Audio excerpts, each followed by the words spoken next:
We can all agree that Necropolis League is starting to drag, so I set out to make something that was a lot of fun, and the way that I have fun is blowing things up.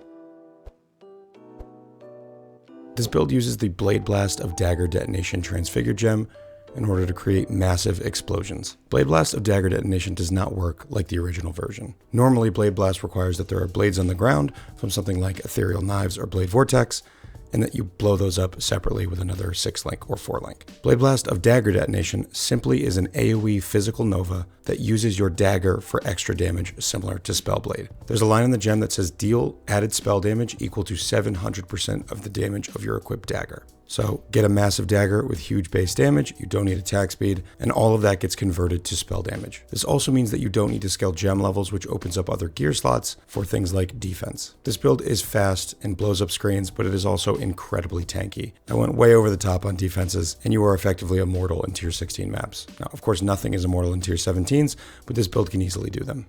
This build has 101% of physical damage taken as elemental, which means our Bastion of Elements protects against all non-chaos damage that's incoming. We have high spell suppress, 90 max res, elemental ailment immunity, bleed immunity, curse immunity. We have an extra effect Progenesis that is up all the time. We are fully crit immune. And then we have recoup, leech, and regen for our life. And we even fit in a Defiance of Destiny. The great thing about this skill is it gives so much base damage that you really can spend a lot investing into your defenses. To be honest, it's very likely overkill on defenses, but I was having fun working with some of the defensive layers and making it as tanky as I could. So offensively, we use Blade Blast for basically one-click full-screen detonations. We have Ignite Prolif, so that when we hit enemies, those ignites will proliferate, and the enemies that die have a chance to explode from Oriath's End. Those can then reignite the enemies around them and chain off the screen. Add in Herald of Ash for a little bit of extra flair, and you're really zooming. Now, because it's the end of the league, I did spend a good amount of money on this, at least for my standards, but it can absolutely be dialed back both offensively and defensively and still do really, really well in tier 16s. As far as the content you could do with this, I think the answer is just about anything in tier 16s it's going to excel at, and then tier 17s, it's going to have the same limitations of all other builds. You're going to have to roll your maps a bunch. I personally don't enjoy tier 17, so I didn't really do many of them, but I did enough to recognize that it was good at them. The major downfall of this build is its single target damage, so tier 17 bosses can take a little while, and so can Uber bosses, but it can definitely do them both. It's got the defensive layers, but it's up to you how far you want to push it. What I truly recommend this build for is immortality in tier 16s doing whatever content you want. There's so much money to be made there, so that's where I've spent the last few weeks. So before we dive into the build, just as a quick aside, I had somebody come into my chat the other day and said that they've been playing my builds for the last year and they didn't know I streamed. So this is my shout out to me. Please come check me out on Twitch, twitch.tv/AER0__. I am live almost every single day, including right after this video comes out. So come say hi. All right, let's get into it. So here we have level 98 Witch in Heat, a little Elementalist pun for you. Keep in mind some of this gear is very expensive, but I crafted it all myself, and I'll try to walk you through how I did it. Let's start with this dagger. This dagger is insane. As far as I know, this is the best physical damage dagger on the market. I have been looking for a while, and there's no triple tier ones. So I made this in a graveyard. I will link the graveyard down below. I'm not an expert in the graveyard crafting section, but if you follow that graveyard, you have a pretty good chance of hitting all 3 fractures. I think it's like 1 in 4-ish, but again, there's some risk. So if you're going to try to make one of these daggers, you definitely might not hit on the first try. But basically the goal here was to get as much physical damage as possible for our Blade Blast of Dagger Detonation, which gets 700% of this flat damage turned into spell damage. Once we got the 3 fractures, we then used an essence for crit chance. The goal of crit chance is actually just to keep our elemental overload up. And then we wanted damage over time multiplier and fire damage over time multiplier. The reason I settled for tier 2 is 1, because I just wanted to play the build, and I got sick of all the time I spent crafting, but also because when you use an essence on a triple fractured item, about half the time you're not going to get any other modifiers, so that means you need to also be exalt slamming. So this took a little bit of work to get, but it's a very cool dagger, and I'm likely going to be recrafting this into some sort of attack-based dagger afterwards. For the helmet, I bought this fractured base. You can very easily make a double life fractured base in the graveyard, but I just bought it because it was available for very cheap. I think it was somebody might have missed on something else. And then we just use essences to get mana reservation efficiency, some resist, and ES. You want to get double fizz taken as fire here. Again, getting to 101 means you take no physical damage, and you also are immune to bleed. Apparently there's some bug in the spaghetti code, and in order to not take any damage from a bleed, you need to get to 1-on-1. That lightning damage to spells mod is there basically to give us shocks sometimes on enemies in order to enable sadist, which we have 2 of. So every time we hit a shock, we get an extra 50% increased damage. On single targets, you're probably not going to ever be shocking them, even for a little bit. But, you know, when you're mapping and doing difficult content, like tier 17s, that extra 50% is nice. The Colton Hull has double Fizz taken as. This is going to be challenging to get. There are other ways to get Fizz taken as, things like Lethal Prides, so this is going to be difficult to get to 1-on-1. But I was able to get a double Fizz taken as. Colton Hull, I know this is kind of seems like a meme item, but for us it's actually quite good. It gives us 5 max cold res, which helps us get our melding all the way to 90 for our cold res, combined with our Taste of Hate. It gives us massive cold damage in Fizz's extra cold, which is very good for a Fizz to cold to fire ignite build, and it gives us a bunch of cold res and even some block. So this is a great shield. If you can find the double Fizz taken as, definitely go for it. But it'll probably be a little bit of a challenge without a double Watcher's Eye if you don't get that shield. I have a single Watcher's Eye with 12% of Fizz taken as, but again, if you want to make this perfect like I did, it's going to take some effort. We use the Defiance of Destiny amulet in order to get 42% of missing unreserved life before being hit by an enemy gained. The idea behind this amulet is when you take small hits, you basically just heal through it.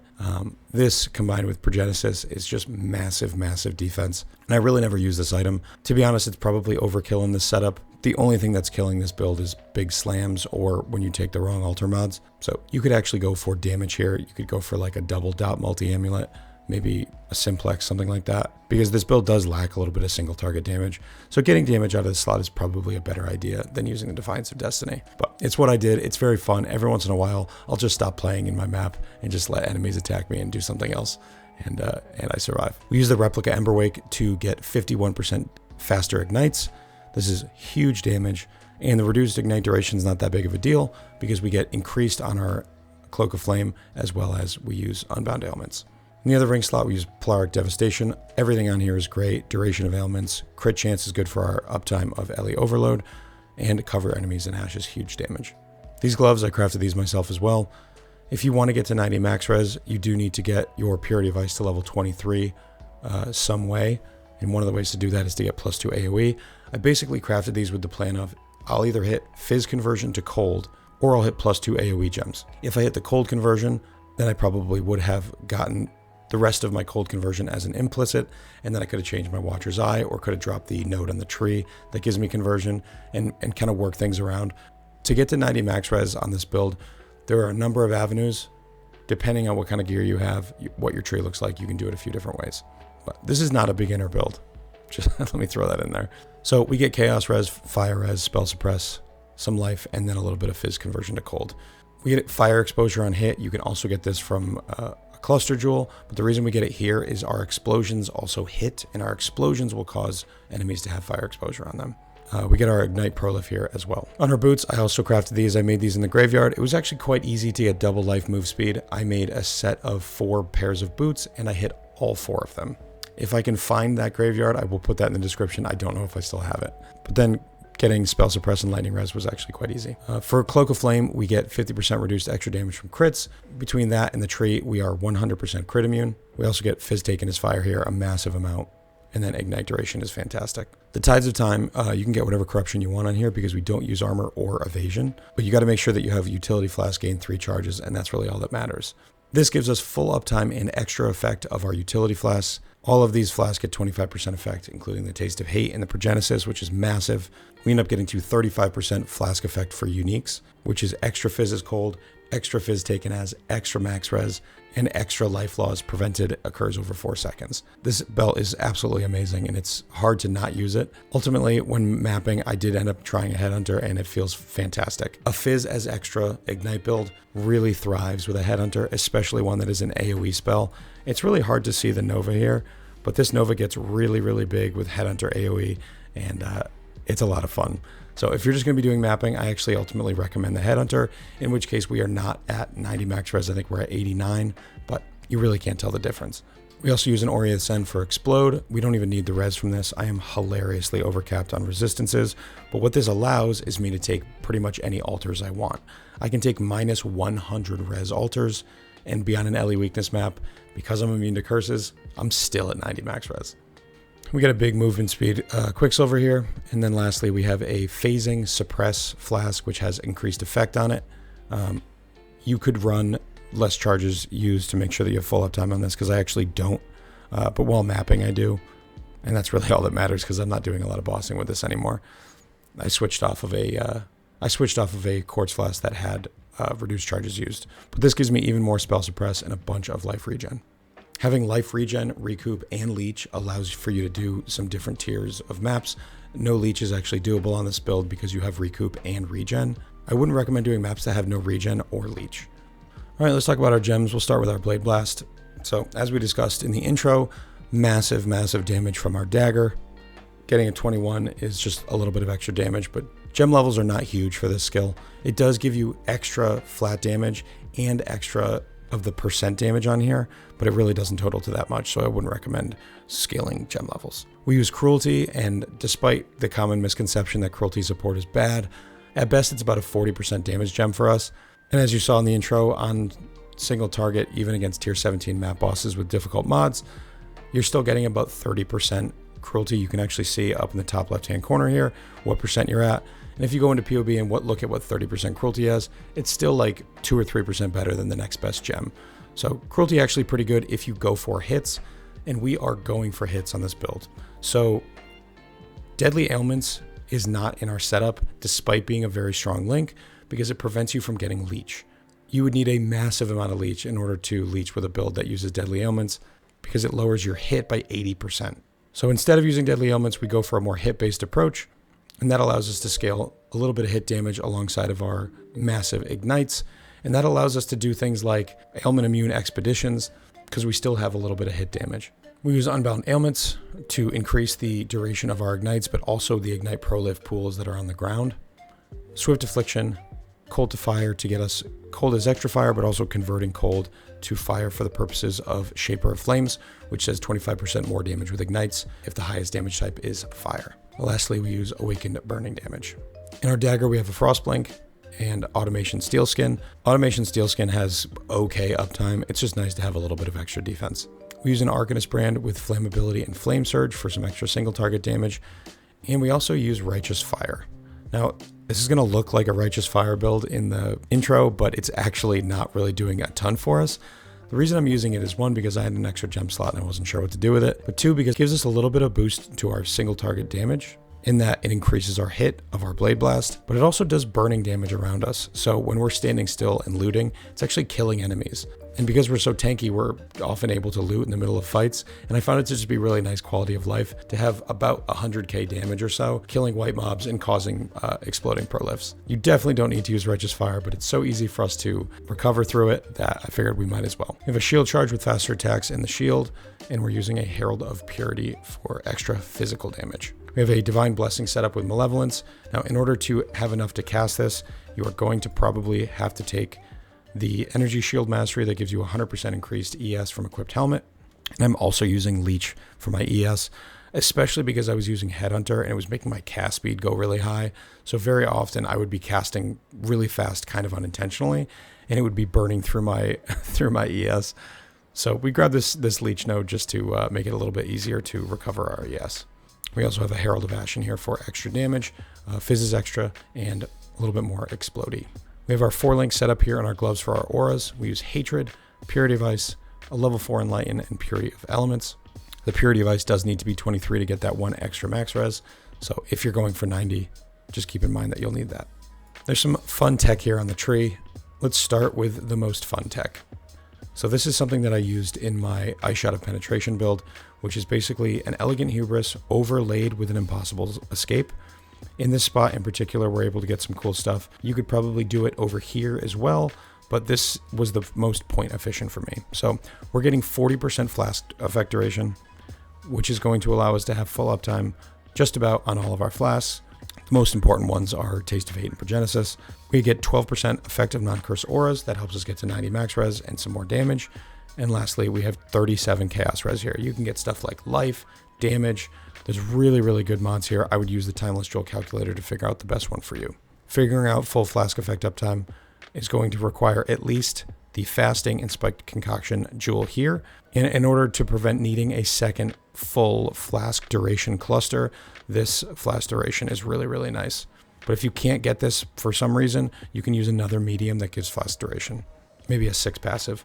But instead, my other medium is burning damage AoE, and then damage over time and flash charges gained.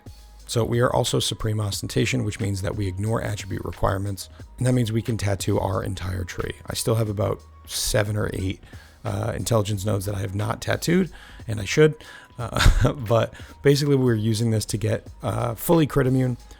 We're getting chaos res capped. We're using these points over here to get the rest of the reduced effective curses that we need, because we have some on a jewel here.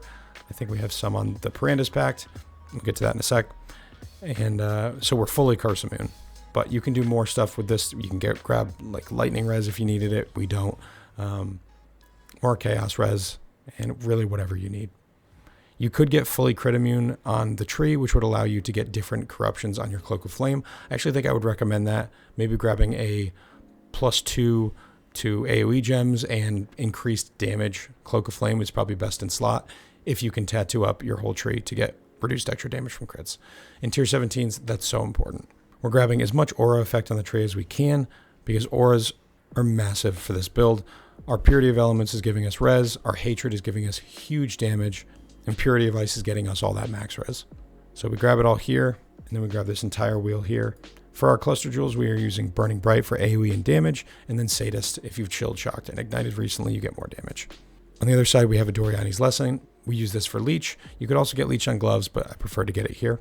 For our jewels here, we have a Corrupted Blood, Flash Effect Duration, and Recoup alongside of Life. This is a very nice jewel. I only spent the Divine on this, but you're not going to be able to find something exactly like this. So just grab whatever you can that is useful. And then we have some Fire Dot Multi, Reduced Effective Curses, and Life. Our Watcher's Eye, we only needed 1 roll of the Fizz Taken As in order to get to 101, so we have the 12% here. We also have Fizz Conversion. We are fully converting our Fizz to Cold between the Mastery here, the Watcher's Eye, and our gloves. The reason we're doing that is so we can then convert it to Fire. That allows for massive, massive Hatred scaling, and is probably the best way to build a Blade Blast Ignite build. We use a Melding of the Flesh in order to help us get our Cold res to 90, and then it makes it count as our Lightning and Fire res as well. To deal with damage over time, we have Leech and Regen, but also we are Chaos res capped, and then we have the damage over time mastery here for less damage taken from damage over time. We also use the Arakali Pantheon for another 10% reduced damage taken from damage over time. And we're grabbing the Soul of Yugal here for reduced effective curses. That gets us to 100% reduced. This Parandus Pact is giving us a ton of damage. We take so many points in this area that this ends up giving us like 120% increased fire damage or something like that. And increased damage is always great for Ignite builds. I was originally thinking about pathing to Discord Artisan, but I ended up taking this Leech here, and I'm only level 98, so that's what I would take. If I was getting to level 99, I would probably drop the Leech and take these 2 points here. But the more points you take in this circle, the more fire damage you get. So that's going to be it for me. If you enjoyed this video, like, comment, and subscribe down below. I've got lots more content coming. Probably going to be starting a new build on stream today, possibly Wild Strike CI Trickster, maybe. We'll see. But definitely stop by the Twitch, twitch.tv/AER0__. I will be live right after this video. Could maybe a couple minutes after the video. Don't hold me to it. But stop by and say hello, and I will see you over there. So thank you so much for watching. And as always, take care.